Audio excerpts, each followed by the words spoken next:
ദീപാവലിയായിട്ട് കുറച്ച് സ്വീറ്റ്സ് ഒക്കെ ആവാം. അതന്നെ ദീപാവലിയായിട്ട് സ്വീറ്റ്സ് ഒന്നും ഇല്ലേ? ആ സ്വീറ്റ്സിന് റവ ഇരിക്കുന്നുണ്ട്. അപ്പൊ ഞാൻ റവ കൊണ്ട് സ്വീറ്റ്സ് ഉണ്ടാക്കി തരട്ടെ. റവ കൊണ്ട് റവ ബർഫി ഉണ്ടാക്കി. സൂപ്പർ. എനിക്ക് റവ ഇഷ്ടമല്ല പ്ലീസ്, എനിക്ക് ആ സ്വീറ്റ് വേണ്ട. അമ്മ ഉണ്ടാക്കാനാണ് നന്നായിരിക്കടാ, നീ കഴിച്ചു നോക്ക്. റവ ബർഫി എങ്ങനെ നോക്ക്. അമ്മ എനിക്ക് റവ ഇഷ്ടമല്ല, അതുകൊണ്ട് എനിക്ക് ആ സ്വീറ്റ് വേണ്ട പ്ലീസ്. ഇല്ല റവ ബർഫി ഉണ്ടാക്കി.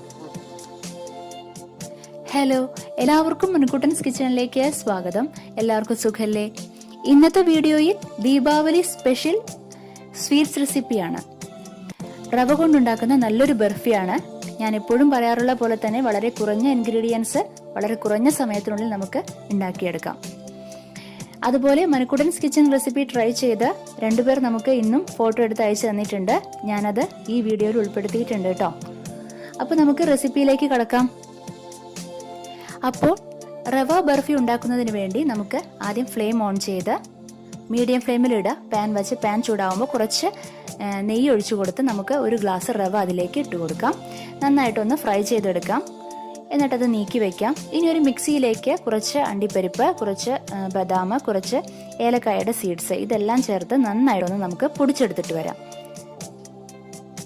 ഇത് നമുക്ക് അവിടെ നീക്കി വെക്കാം. ഇനി അതേ സെയിം പാനിൽ തന്നെ ഒരു 1/2 ലിറ്റർ പാല് എടുത്തിട്ടുണ്ട്. അത് നന്നായിട്ടൊന്ന് തിളപ്പിക്കുക. നന്നായിട്ട് തിള വരുമ്പോൾ നമുക്ക് നേരത്തെ ഫ്രൈ ചെയ്ത് വെച്ചിരിക്കുന്ന ആ റവ ഉണ്ടല്ലോ, അത് അതിലേക്ക് കുറേശ്ശെയായിട്ട് ആഡ് ചെയ്ത് കൊടുക്കാം. കട്ട പിടിക്കാണ്ട് ഇളക്കിക്കൊണ്ടിരിക്കുക കേട്ടോ. കൈ വിടാണ്ട് ഇളക്കിക്കൊണ്ടിരിക്കണം. മീഡിയം ഫ്ലെയിമിൽ വെച്ച് മാത്രം കുക്ക് ചെയ്യാം എപ്പോഴും.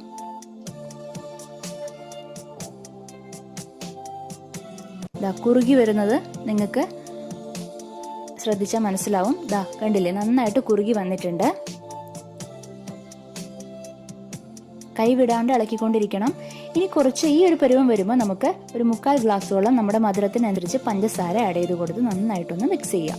ഇത് നേരത്തെ പൊടിച്ചു വെച്ചിരിക്കുന്ന ആ ബദാമും അതുപോലെ അണ്ടിപ്പരിപ്പും ഏലക്കായും കൂടെ പൊടിച്ചു വെച്ചിരുന്നില്ലേ, അത് ആ പൗഡർ നമുക്ക് ആഡ് ചെയ്ത് കൊടുക്കാം.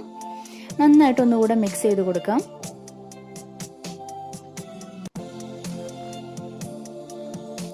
നമുക്ക് വിട്ട് കിട്ടുന്നതിന് വേണ്ടിയിട്ട് കുറച്ച് നെയ്യ് കൂടെ ആഡ് ചെയ്ത് കൊടുക്കാം. അപ്പോൾ വേഗം നമുക്ക് അത് ആ പാനിൽ നിന്ന് നന്നായിട്ട് വിട്ട് കിട്ടും.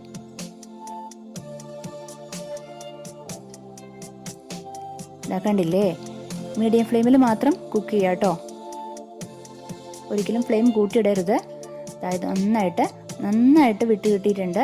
ഈ ഒരു പരുവം വരുമ്പോൾ നമുക്ക് ഫ്ലെയിം ഓഫ് ചെയ്തതിന് ശേഷം ഇതുപോലൊരു പാത്രത്തിലേക്ക് ഫോയിൽ പേപ്പറിൽ കുറച്ച് ഓയിൽ അപ്ലൈ ചെയ്ത് കൊടുത്ത് നമുക്ക് നമ്മുടെ ഈ സ്വീറ്റ്സ് നമുക്കതിലേക്ക് ഇട്ടൊന്ന് സെറ്റ് ചെയ്യാനായിട്ട് വെക്കാം. നമുക്ക്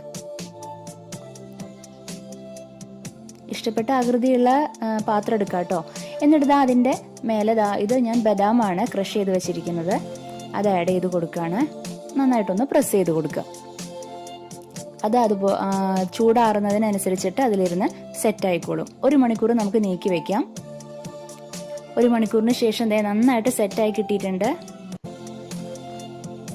ഫോയിൽ പേപ്പർ വെക്കുന്നത് വേഗം പെട്ടെന്ന് നമുക്ക് എടുക്കാൻ പാകത്തിന് വേണ്ടിയിട്ടാട്ടോ. മുറിച്ചെടുക്കാം. നമുക്ക് നമ്മുടെ ബർഫി റെഡി ആയിട്ടുണ്ട്. ഇത്രയേ ഉള്ളൂ, വളരെ എളുപ്പമാണ് ഉണ്ടാക്കാനായിട്ട്.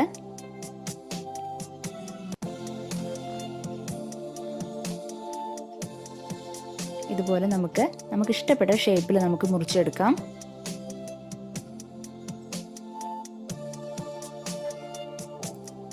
നല്ലൊരു സ്വീറ്റാണ്, എല്ലാവർക്കും ഇഷ്ടപ്പെടുന്ന ഒരു ടേസ്റ്റാണത്. എല്ലാവരും ദീപാവലിയായിട്ട് തീർച്ചയായിട്ടും ഉണ്ടാക്കി നോക്കണം കേട്ടോ. അഭിപ്രായങ്ങൾ അറിയിക്കുക. നിങ്ങൾക്ക് എല്ലാവർക്കും ഈ റെസിപ്പി ഇഷ്ടപ്പെട്ടു എന്ന് തന്നെയാണ് എൻ്റെ വിശ്വാസം.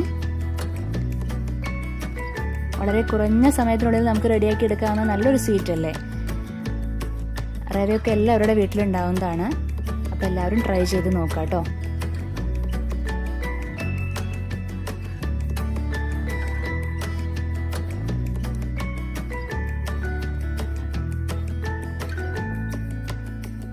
ഇനി നമുക്ക് ഇന്നത്തെ മനുക്കുട്ടൻസ് കിച്ചന്റെ താരങ്ങൾ ആരെല്ലാം എന്ന് നോക്കാം. തൃശൂർ കൊടകര മരുത്തുംപുള്ളിക്കരയിലുള്ള ഈശ്വരി അശോകൻ, തൃശൂർ ആളൂരുള്ള ജിഷ ജോബി.